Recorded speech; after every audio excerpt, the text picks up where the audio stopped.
عزتمندو مسلمانانو د ټولو نه په دنیا کې قیمتي بكم في قناتنا مع مولانا محمد فياض لمناقشة الموضوعات الإسلامية ونشر المعرفة.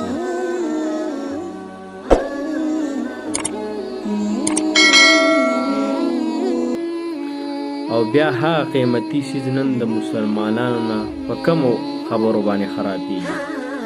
یو سیز د انسان په ژوند کې چې ډېر زیات قیمتي دی او انسان هغه ډېر په غفلت باندې تیری ضایع کوي ډېر په غفلت باندې. که موږ خپل معاشره کې سوچ وکړو، په هر ځای کې سوچ وکړو، نو هغه څیز ډېر بې قیمته شوی نه او ډېر قیمتي دی. هغه څه دی عزتمندو مسلمانانو؟ هغه وخت دی د انسان وخت ډېر زیات قیمتي دی.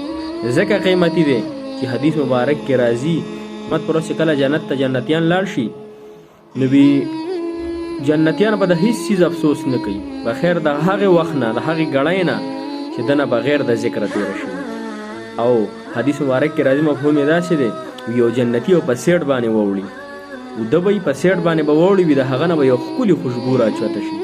د هغه نه لاندې جنتي کم چې د لاندې درجې والا دی هغه به پوښتنه وکړي چې دا څوک دی او دا خوشبو د ده کم عمل د وجې نه دا خوشبو د ده نه راچوته شوه. هغه ته به وفرمایلی شي چې ده په دنیا کې تا نه یو پیره سبحان الله سوا ویلي.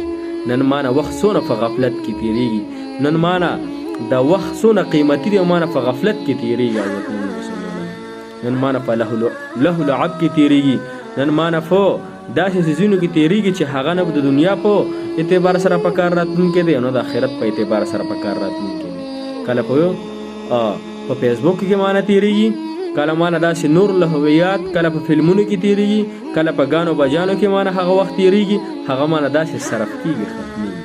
لیکن الله جل شانه به د دې یو سیکنډ الله جل شانه به حساب کتاب کې زموږ او تاسو د خپل قیمتي وخت راولو او د الله جل شانه په دې قیمتي دین باندې ولګو نو زموږ دا ژوندګي به قیمتي شي.